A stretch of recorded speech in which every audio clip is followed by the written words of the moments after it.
नहीं होता है। जैसे 13.68% आपको यहाँ पे लिखा हुआ दिखा रहा है, ये पुराना आंकड़ा है। अगर नए आंकड़े को देखेंगे तो आज की डेट में 15 या 16% के आसपास है। ठीक है, तो ये हमेशा बदलता रहता है, डिपेंड करता है कि हमारा मार्केट किस तरीके से ग्रोथ कर रहा है। तो फिर से समझ लीजिए, जीडीपी का मतलब होता है ग्रॉस डोमेस्टिक प्रोडक्ट, जिसे हिंदी में बोलते हैं सकल घरेलू उत्पाद। अब यहाँ पे एक चीज मैं जोड़ना चाहूंगा आपको कि 2/3 आबादी डायरेक्टली और इनडायरेक्टली का मतलब क्या है। यानी कि प्रत्यक्ष रूप से कौन जुड़ा हुआ है, किसान भाई लोग जो खेती बाड़ी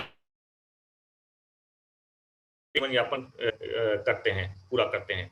लेकिन इनडायरेक्टली कौन है, जैसे शहर के लोग हैं, उनको भी तो दाल चावल रोटी सब्जी यानी कि भोजन की आवश्यकता पड़ती है। तो वो इनडायरेक्टली कहाँ से खरीदते हैं, मार्केट से, बाजार से खरीदते हैं। तो ऐसे लोग कहाँ कौन कहलाते हैं, इनडायरेक्टली, यानी कि अप्रत्यक्ष रूप से जो जुड़े हुए हैं वो कहीं ना कहीं कृषि से जुड़े हुए हैं, जिनको भोजन की आवश्यकता पड़ती है। बात करते हैं भारतीय कृषि में संभावनाओं की। जब हम भारतीय कृषि में संभावनाओं की बात करते हैं, तो जैसा कि आप जानते हैं कि भारत सब्जी उत्पादन में विश्व का दूसरा और फल उत्पादन में तीसरा सबसे बड़ा उत्पादक देश है। आज हम दूसरे और तीसरे पायदान पे खड़े हैं। ठीक है, दूसरे और तीसरे उत्पादक देश हैं, सब्जी उत्पादन में दूसरा है और फल उत्पादन में तीसरा। लेकिन अगर हमारी मिट्टी का स्वास्थ्य बेहतर रहेगा, हमारे आने वाले समय में अगर हम मिट्टी के स्वास्थ्य का बेहतर तरीके से ध्यान रखेंगे, तो हम भारतीय कृषि में ये संभावना होगी कि आज जो हम नंबर 2 और नंबर 3 के पोजीशन पे खड़े हैं, आने वाले वक्त में हम नंबर 1 की पोजीशन पे भी हो सकते हैं। तो इसके लिए हमें क्या करना पड़ेगा, हमारे मिट्टी के स्वास्थ्य का बेहतर ध्यान रखना पड़ेगा, मिट्टी की उर्वरा शक्ति को बनाए रखना पड़ेगा, क्योंकि सब कुछ किसके माध्यम से होता है, मिट्टी के द्वारा ही होता है। आप बीज कहाँ डालते हो, मिट्टी में डालते हो। पानी कहाँ लगाते हो, मिट्टी में लगाते हो। उत्पादन किसके माध्यम से, तो मिट्टी के द्वारा ही लेते हो। तो सब कुछ अगर मिट्टी के द्वारा ही है, तो मिट्टी के स्वास्थ्य का खास तौर पे ध्यान रखना पड़ेगा। किसान तभी क्या कर पाएगा, साल भर किसी भी प्रकार के फल सब्जी और फूल उगा सकेगा, ताकि बेहतर तरीके से उत्पादन क्षमता को बढ़ा सके। और जब ऐसा होगा, तभी हम विभिन्न देशों के लिए अनाज को निर्यात करने की संभावना को बढ़ा सकते हैं। लेकिन अगर ये तभी होगा जब हमें मृदा का स्वास्थ्य, मिट्टी का स्वास्थ्य बेहतर होगा। तभी हम जैविक माध्यम से खेती करने के साथ साथ फसल की उत्पादन क्षमता को बढ़ा सकेंगे। और तभी हम देश को, यानी कि बाहरी देशों को हम क्या कर सकते हैं, निर्यात कर सकते हैं, जो भी हम उत्पादन करेंगे। तो ऐसी संभावना तभी हो पाएगी जब हमारा मिट्टी का स्वास्थ्य बेहतर होगा। चुनौतियां, भारतीय कृषि में चुनौतियां, जब हम चुनौतियों की बात करते हैं, तो आज की डेट में मैं इन चुनौतियों को समझाने से पहले सबसे पहले एक चित्र के माध्यम से बताना चाहूंगा कि किस तरीके से चुनौतियों का सामना करना पड़ रहा है। जैसे अब ये आपको चित्र दिखाई दे रहा है, यहाँ पे शहर का शहरीकरण हो रहा है, यानी कि ये ऐसी जमीन पे शहर का शहरीकरण हुआ है जहां पे पहले कभी ना कभी खेती हुआ करती थी। ठीक है, तो अगर ऐसे ही चलता रहा, जैसे आपकी आज की डेट में देखोगे कि जगह जगह पे नए नए डेवलपमेंट के नाम पर इंफ्रास्ट्रक्चर डेवलप किए जा रहे हैं, लेकिन वो उन जमीनों पे हो रहे हैं, वो किसानों की जमीन को अधिग्रहण करके नए नए इंफ्रास्ट्रक्चर को डेवलप कर रहे हैं। लेकिन अब ये बताइए कि अगर हमारे किसानों खेती करने वाली जमीन पर ही अगर हम शहर का शहरीकरण करते चले जाएंगे, नगर बसाते चले जाएंगे, तो हमारे पास समस्या क्या आएगी, चैलेंज क्या आएगा, चुनौती क्या आएगी कि हमारे पास प्राकृतिक संसाधनों की कमी होती चली जाएगी। और उन प्राकृतिक संसाधनों की कमी के चलते हमारे पास खाद्य उत्पादन का ज्यादा बोझ बढ़ेगा, यानी कि पैदावार को लेकर के ज्यादा समस्या आएगी, क्योंकि बढ़ती हुई जनसंख्या के हिसाब से हमारे पास हमें क्या करना होगा, अपने उत्पादन क्षमता को बढ़ाना होगा। अगर हम ऐसा नहीं कर सके तो आने वाले समय में लोग भूखमरी के शिकार हो सकते हैं। तो इसीलिए आज की डेट में देखोगे जो हमारा प्राकृतिक संसाधन है, जिसके माध्यम से कहते हैं बहुत सारी मात्रा में ऑटोमेटिक तरीके से हम उत्पादन क्षमता को बढ़ाते हैं, तो वो उसका बोझ आने वाले समय में बढ़ेगा। और तभी हम विश्व स्तरीय फल और सब्जी उगाने की जो गुंजाइश है, उसमें भी बोझ बढ़ता चला जाएगा, अगर यही कंडीशन लगातार रही। तो इसीलिए मिट्टी के स्वास्थ्य का बेहतर ध्यान रखना बहुत जरूरी है, ताकि कम जमीन में भी हम उत्पादन उस तरीके से ले सकें जिस तरीके से हम कहते हैं बढ़ती हुई जनसंख्या के लिए उनकी आपूर्ति को पूरा कर सकें। राइट, तो ये सबसे ज्यादा जरूरी है। जब तक आप ऐसा नहीं करेंगे तो आने वाले वक्त में आपको ये चुनौतियों का सामना करना पड़ सकता है। तो इसीलिए लिखा गया है भारतीय कृषि में चुनौतियां क्या-क्या हैं। तो यही चुनौती आपको आने वाले समय में देखने को मिल सकती हैं और तभी विश्व स्तरीय फल और सब्जियां उगाने की गुंजाइश को बढ़ावा दे पाएंगे जब हमारी मिट्टी का स्वास्थ्य बेहतर रहेगा। तो अल्टीमेटली सारी चीज किससे जुड़ी हुई है? मिट्टी के स्वास्थ्य से। जैसे आपका शरीर है, अगर आपका शरीर स्वस्थ नहीं रहेगा, आप अंदर से खराब फील करोगे या अस्वस्थ फील करोगे, तो आप उतनी ताकत के साथ आप कहते हैं अपने काम को अंजाम नहीं दे पाएंगे। तो सेम ऐसे ही मिट्टी के साथ भी है। मिट्टी की भी एक क्षमता होती है, मिट्टी की भी एक लिमिट होती है उत्पादन करने की। तो अगर मिट्टी का स्वास्थ्य बेहतर रहेगा तो ही उत्पादन आपको बेहतर तरीके से दे सकेगा, और अगर मिट्टी का स्वास्थ्य बेहतर नहीं रहेगा तो दिनों दिन समय के साथ साथ उत्पादन क्षमता घटने लगेगी। और यही आज की डेट में लगातार होता आ रहा है, जिसका खामियाजा किसान भाइयों को लगातार भोगना पड़ रहा है, क्योंकि किसान भाई क्या करते हैं, लगातार रासायनिक खाद का प्रयोग ज्यादा कर रहे हैं। तो ये चुनौती आएंगी आने वाले समय में। अब जब बात करते हैं किसानों की परेशानियों की, ऐसा नहीं है कि आज के टाइम में किसानों की परेशानियां हैं, पहले के किसान भी बहुत परेशान रहे हैं। तो हम थोड़ा सा पीछे जाते हैं आजादी के पहले की, कि किस तरीके से किसानों की परेशानियां रही हैं। क्योंकि जब देश आजाद हुआ था तब हम तब भी किसान भाई परेशान रहे हैं, और देश आजादी से पहले, यानी कि जब देश आजाद नहीं हुआ था उससे पहले भी किसान भाई किस तरीके से परेशानियों का सामना करना पड़ता था, ये आज हम देखेंगे। तो सबसे पहले किसानों की परेशानी क्या आती है? उत्पादन में बहुत अधिक निवेश। यानी कि जब देश आजाद नहीं हुआ था उस टाइम पे किसान भाई परंपरागत रूप से खेती करते थे, यानी कि शुद्ध जैविक खेती करते थे। तो उस टाइम पे उतनी जनसंख्या नहीं थी, इसलिए लोग जैविक माध्यम से खेती करना ज्यादा पसंद करते हैं। उस टाइम पे रासायनिक खाद का प्रयोग या रासायनिक कीटनाशक का प्रयोग नहीं किया जाता। अब यहाँ पे सिंपल सी बात है कि उत्पादन में बहुत अधिक निवेश, यानी कि किसान भाई निवेश तो कर रहा है लेकिन उस निवेश के हिसाब से उत्पादन नहीं ले पा रहा है। ये सबसे बड़ी समस्या रही है किसानों की।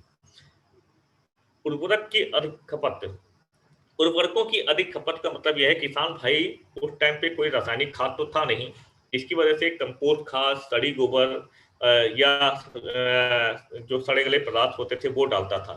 लेकिन उससे वो जितनी ज्यादा मात्रा में डालेगा उतनी ही लागत उसका बढ़ता चला जाएगा। लेकिन जितनी अधिक मात्रा में डालता था, उर्वरक की खपत होती थी उसके हिसाब से, फिर भी उनको उत्पादन नहीं मिल पाता था। ये भी एक चैलेंज था किसान भाइयों के लिए।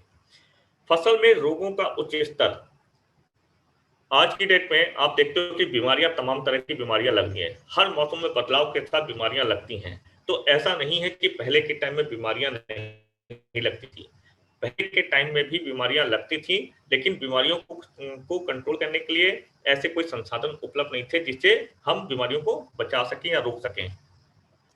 मिट्टी में नमी के स्तर में कमी, आप जानते हैं कि आज की डेट में हमारे पास जो सिंचाई के संसाधन जो हैं, बहुत सारे संसाधन उपलब्ध हैं। लेकिन पहले के जो किसान थे वो वो सिर्फ और सिर्फ बरसात के पानी पर ही निर्भर करते थे। अगर बारिश हुई तो खेती होगी, अगर बारिश नहीं हुई तो खेती किसान भाई नहीं करते थे। तो जो कुछ नमी उसके अंदर, मिट्टी के अंदर मौजूद रहता था, उसकी वजह से क्या हो रहा था कि मिट्टी के नमी के स्तर में कमी होती चली जा रही थी। अगर बारिश टाइम पे नहीं हुई तो जो नमी की कमी होगी तो जाहिर सी बात है कि मिट्टी का स्वास्थ्य कैसा होगा, खराब होता चला जाएगा, यानी कि उसकी गुणवत्ता में कमी आती चली जाएगी और उपज कैसी होगी, कम होती चली जाएगी। तो ये किसानों की सबसे बड़ी परेशानियां रही हैं। लेकिन जब देश आजाद हुआ 15 अगस्त 1947 को, और देश आजाद होने के बाद सबसे बड़ी चुनौती ये थी कि बढ़ती हुई जनसंख्या के हिसाब से उत्पादन क्षमता को बढ़ाना। तो ऐसे में 1960 में इंट्रोड्यूस किया गया हरित क्रांति को। और हरित क्रांति कौन लेकर आए थे? यानी कि हरित क्रांति को लाने का श्रेय जो जाता है वो जाता है डॉक्टर एम एस स्वामीनाथन को। डॉक्टर एम एस स्वामीनाथन ने हरित क्रांति को लेकर के आने का मकसद ये था कि सबसे पहले तो बीजों का इनोवेशन, यानी कि नए बीजों की खोज, नई प्रजातियों की खोज। दूसरा, जनसंख्या के हिसाब से फसलों का उत्पादन क्षमता को बढ़ाना। ये एक चुनौती थी किसानों के लिए, और ये एक लक्ष्य था उसमें।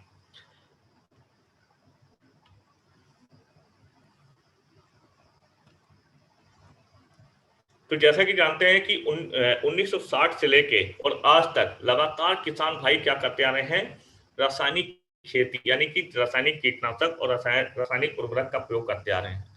उस टाइम पे आवश्यकता थी रासायनिक कीटनाशक और रसायन उर्वरक का उपयोग करने की, क्योंकि बढ़ती हुई जनसंख्या के हिसाब से उत्पादन क्षमता को बढ़ाना था।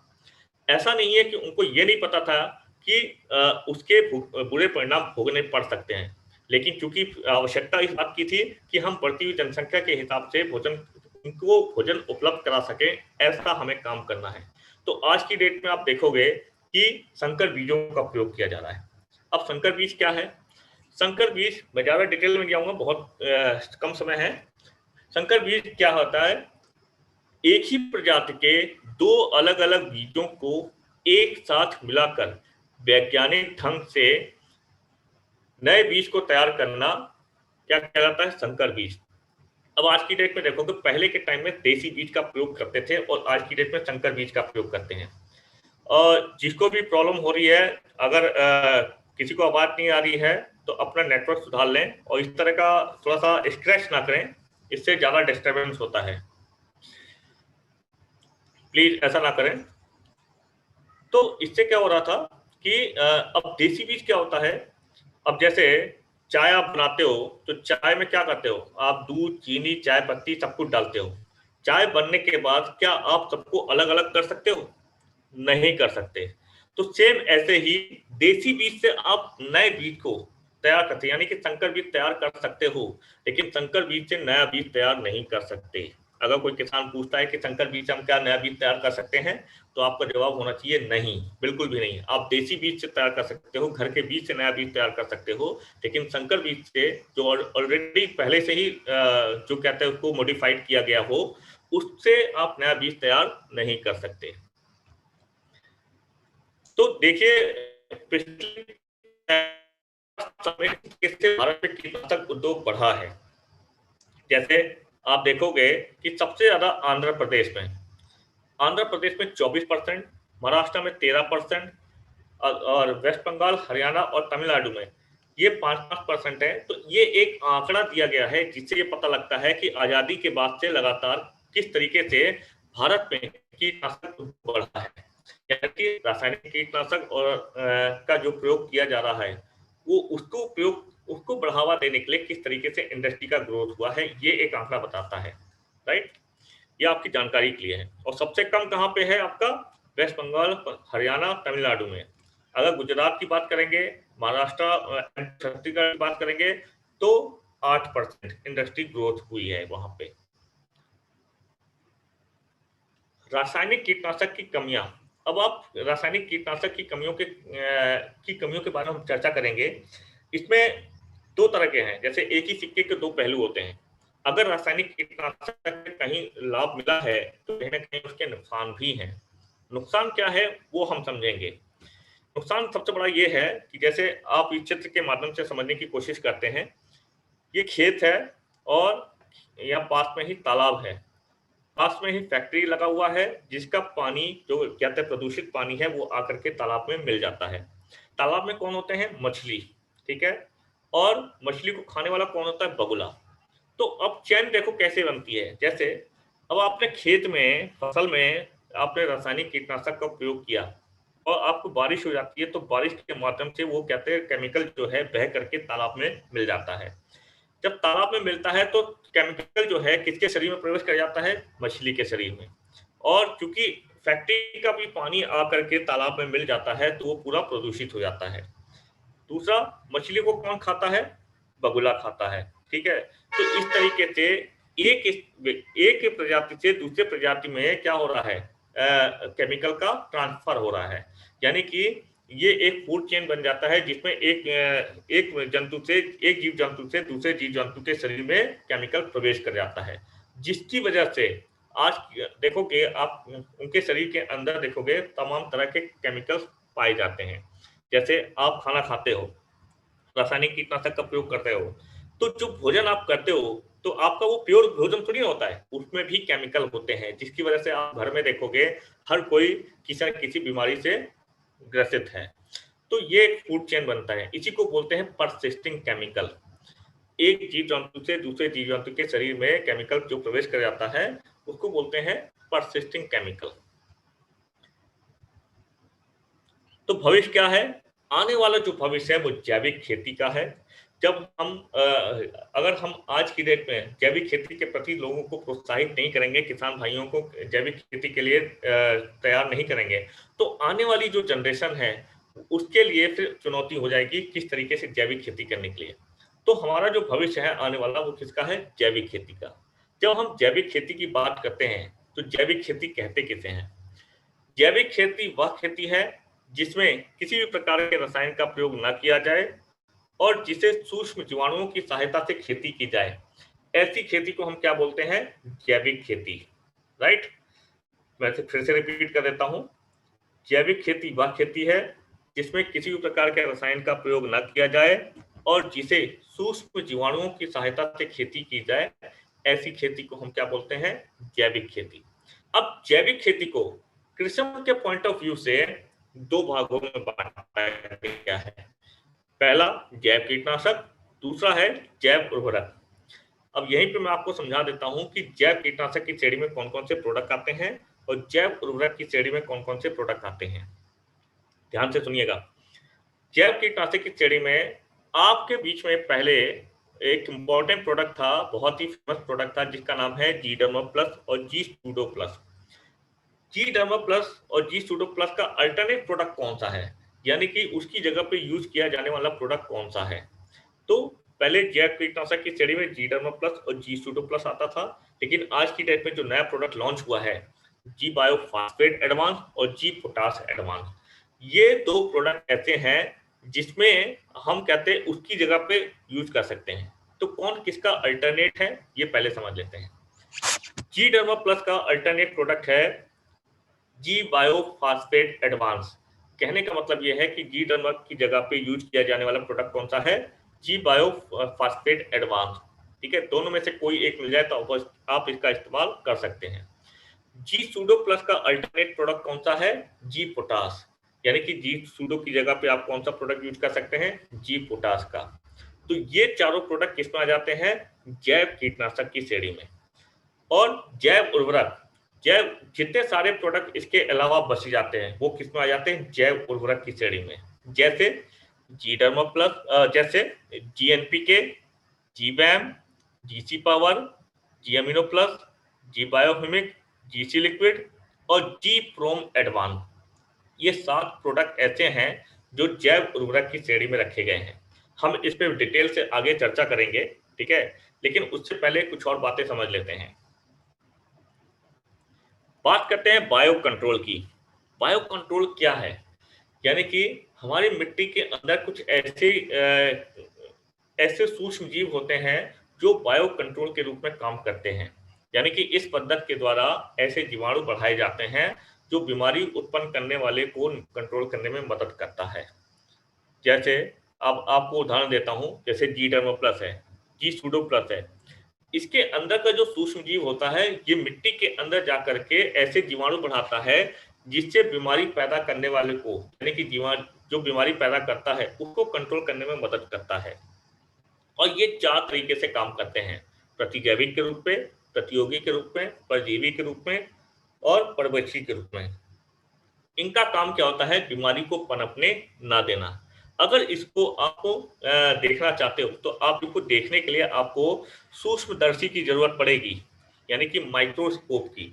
और अगर माइक्रोस्कोप में देखोगे तो आपको कुछ ऐसा नजारा देखने को मिलेगा इस तरीके से। ठीक है, तो बायो कंट्रोल का मतलब ये होता है जैव नियंत्रक। यानी कि जी डर्मा प्लस का प्रयोग करोगे या जी सूडो प्लस का प्रयोग करोगे या जी बायो फास्फेट या जी पोटास, ये चारों प्रोडक्ट बायो कंट्रोल के रूप में काम करते हैं। राइट, इनका मेन काम होता है बीमारी को पनपने ना देना। अब सामान बेसिकली कौन कौन सी बीमारियां लगती हैं? अगर आप प्रमुख रूप से देखा जाए तो 2 तरह की बीमारी ज्यादा लगती है: कवक रोग और जीवाणु रोग। कवक रोग का मतलब होता है जिसे फंगस बोलते हैं। ठीक है, अगर आपको खेतों में यानी कि आपके पौधों में या फसलों में कुछ ऐसा लक्षण दिखाई देता है तो समझिए कवक रोग के द्वारा बीमारी फैली है। इसको कंट्रोल करने के लिए हमें किसका प्रयोग करना पड़ेगा? जी डर्मा प्लस या जी बायोफॉस्फेट एडवांस, दोनों में से कोई एक मिल जाए तो उसका प्रयोग हम कर सकते हैं। अगर आपके गेहूं जो गोभी है, गोभी में अगर कुछ ऐसे लक्षण दिखाई देते हैं, सिम्टम्स नजर आते हैं, तो समझ जाइए कवक रोग हो गया है, राइट। अगर आपके सेम में इस तरह का कोई लक्षण दिखाई देता है, इस तरीके का सिम्टम्स नजर आता है, तो समझ जाइए कि कवक रोग के कारण हुआ है। और इसे कंट्रोल करने के लिए हम क्या कर सकते हैं, जी डर्मा प्लस या जी बायोफॉस्फेट एडवांस का प्रयोग कर सकते हैं। और रोग होता है यानी कि फंगस जो फैलता है वो फैलता है 28 से 30 डिग्री टेम्परेचर पर, राइट। उसके बाद दूसरा आता है जीवाणु रोग। अब जैसे आप यहाँ पे चित्र देख रहे हैं, यहाँ पे आपने देखा होगा कि खड़ी फसल है और फसल में क्या होता है, कहीं कहीं पे खाली हो गया खेत। तो ये जो खाली हो गया खेत, तो ये किसके कारण होता है, बैक्टीरिया के कारण, यानी कि जीवाणु रोग के कारण होता है। अगर आपके बाली में कुछ ऐसे लक्षण दिखाई देते हैं तो समझ लीजिए कि जीवाणु रोग के कारण हुआ है। और अगर आपके जो फसल खड़ी है उसमें अगर आप कहते हैं इस तरीके का पत्तियां झुलस जाती हैं, पत्ता झुलस जाता है, तो समझ जाइए कि जीवाणु रोग के कारण हुआ है। और ये जो पत्तियों को झुलसना जो होता है, ये फ्यूजेरियम विल्ट के कारण होता है, ये बैक्टीरिया के द्वारा फैलता है। तो इसको कंट्रोल करने के लिए हम किसका प्रयोग कर सकते हैं, जी सूडो प्लस का या जी पोटाश का, दोनों में से कोई एक मिल जाए उसका हम इस्तेमाल कर सकते हैं। और इस जीवाणु रोग जो फैलता है वो फैलता है 37 से 40 डिग्री टेम्परेचर पर फैलता है, राइट। तो ये दो बेसिकली प्रमुख रूप से बीमारियां लगती हैं खेत में, कवक रोग और जीवाणु रोग। अब क्या आप ऐसे प्रोडक्ट की तलाश में हैं जो पर्यावरण के अनुकूल हो, जो कम लागत का हो, जो फसल के लिए उपयोगी हो, जो लंबा और स्थायी परिणाम दे, मृदा स्वास्थ्य के लिए अच्छा हो, जो मनुष्यों के लिए सुरक्षित हो, जो सालों साल प्रभावी हो और उपज में सुधार करे। तो ये सब जो आप अगर चाहते हो, ये सारी क्वालिटी जो चाहते हो, तो ऐसे प्रोडक्ट हमारे बीच में अवेलेबल हैं जिसके माध्यम से आप इन सारी खूबियों को पा सकते हैं फसलों के उत्पादन में, राइट। तो वो कौन कौन से प्रोडक्ट हैं, आइए हम चर्चा करते हैं। सबसे पहले प्रोडक्ट आता है, बात करते हैं गैल्वेक्रिसम जी बायोफॉस्फेट एडवांस की। गैल्वेक्रिसम जी बायोफॉस्फेट एडवांस यानी कि जैसे जी डर्मा प्लस था वैसे ही जी बायोफॉस्फेट एडवांस है, लेकिन दोनों दोनों का काम लगभग सिमिलर है। तो कुछ चीजों का एक्स्ट्रा बेनिफिट मिल जाता है। क्या मिलता है, सबसे पहले तो बेसिक चीजें समझ लेते हैं। बेसिक चीजें में क्या है, जी बायोफॉस्फेट एडवांस, पहली बात तो ये 1 लीटर का है और 1 एकड़ में प्रयोग किया जाने वाला प्रोडक्ट है। और इसका सील पैक अगर खुल जाता है, यानी कि ढक्कन जो है इसका सील पैक है वो खुल जाता है, तो इसे क्या कहते हैं 10 दिनों के भीतर इस्तेमाल कर लें। अगर किन्हीं कारणों से नहीं कर पाते हैं तो इनको ऐसी सुरक्षित जगह पे रखें जिससे इनके सूक्ष्म जीवों को नुकसान ना पहुंचे।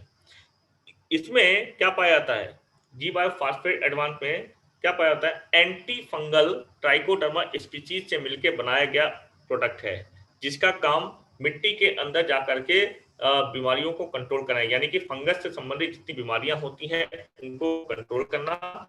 साथ ही साथ मिट्टी के अंदर जो फास्फेट की मात्रा है, फास्फोरस की जो अघुलनशील अवस्था में जो मात्रा होती है उसको तोड़कर घुलनशील अवस्था में करना, ताकि पौधे आसानी से फास्फोरस की मात्रा को ग्रहण कर सके। ये खूबियां हैं किसकी, जी बायोफॉस्फेट एडवांस की। अभी तो ये बेसिक जानकारी बताई है। अभी इसकी क्वालिटी क्या है, किस तरीके से काम करता है। बेसिकली ये 4 तरीके से काम करता है, बीज उपचार, मिट्टी उपचार, कलम उपचार और स्प्रे के रूप में, राइट। तो आइए चलते हैं इसके डिटेल के बारे में बात करते हैं। पहले इसके फायदे के बारे में बात कर लेते हैं। जब हम फायदे के बारे में बात करते हैं तो क्या है कि यह मृदा के द्वारा होने वाली बीमारियों से बचाता है, यानी कि अगर मिट्टी के द्वारा और बीज के द्वारा कोई बीमारी आती है तो उससे ये कहते हैं फसलों को बचाने में मदद करता है, यानी कि बीमारियों से बचाने में मदद करता है। यह जैव उत्पाद होने की वजह से भूमि व जल में प्रदूषण नहीं छोड़ता, यानी बायो प्रोडक्ट होने की वजह, बायो का मतलब है कि इसमें कोई भी केमिकल नहीं मिला हुआ है। तो जिसमें केमिकल नहीं मिला होगा तो जाहिर सी बात है वो कहते हैं स्वस्थ होगा, मतलब प्रदूषित तो होगा नहीं। तो उससे मिट्टी, यानी कि हमारी मिट्टी प्रदूषित नहीं होती है और जल में कोई प्रदूषण नहीं छोड़ता है। सूक्ष्म जीवियों की गतिविधि पर दुष्प्रभाव नहीं डालता, यानी कि मिट्टी आप अगर आपसे मैं कहूँ कि हमारे मिट्टी के अंदर ऐसे बहुत सारे सूक्ष्म जीव होते हैं जो हमारी फसलों को नुकसान होने से बचाते हैं, तो उनकी गतिविधियों पे कोई दुष्प्रभाव नहीं पड़ता है और पौधों में एक नई ताकत लेकर आता है, जिससे फंगस से रिलेटेड फंगस के साथ-साथ दूसरी अन्य बीमारियाँ भी जो प्राकृतिक बीमारी होती है, उ उनसे लड़ने की शक्ति को पैदा करता है। तो साथ ही साथ मिट्टी के पीएच मान को बनाए रखने में भी मदद करता है, मिट्टी में जल धारण क्षमता को बनाए रखने में भी मदद करता है। ये जी बायोफॉस्फेट एडवांस के बहुत बड़े बेनिफिट हैं, ठीक है? तो इसका अगर प्रयोग करते हो तो काफ़ी हद तक आपको कहते हैं फसल बीमारियों से छुटकारा मिल जाता है। कैसे इस्तेमाल करना है? सबसे पहली बात तो ये है कि हम बात करते हैं बीज मैंने आपको बताया कि 4 तरीके से इसका इस्तेमाल कर सकते हैं, बीज उपचार, मिट्टी उपचार, कलम उपचार, स्प्रे के रूप में। अब बीज उपचार के रूप में कैसे करना है, मैं आपको बीज उपचार 2 तरीके से कर सकते हैं, एक पानी के साथ, एक बगैर पानी के साथ। पानी के साथ कैसे करना है, यहाँ पे जो कुछ लिखा है मैं अपने शब्दों में बयाँ करता हूँ। पानी के साथ आप अगर करोगे तो 1 लीटर पानी में 10 एमएल जीडर्मा प्लस या 10 एमएल जी बायोफॉस्फेट एडवांस दोनों में से कोई एक मिल जाए, उसका घोल बना करके 1 किलो बीज को उपचारित कर लेना है। 1 किलो बीज को उपचारित करने के बाद आधे घंटे तक उसको छाया में सुखाना है और सुखाने के बाद उसकी बुआई कर देनी है। ये तो हो गया पानी के साथ, लेकिन बगैर पानी के साथ कैसे करना है? ध्यान से सुनिएगा। ऐसे बीज जिनका आकार गेहूं या गेहूं के आकार से छोटा हो, ऐसे बीज को उपचारित करते समय पानी लगाने की आवश्यकता नहीं है। राइट? मैं फिर से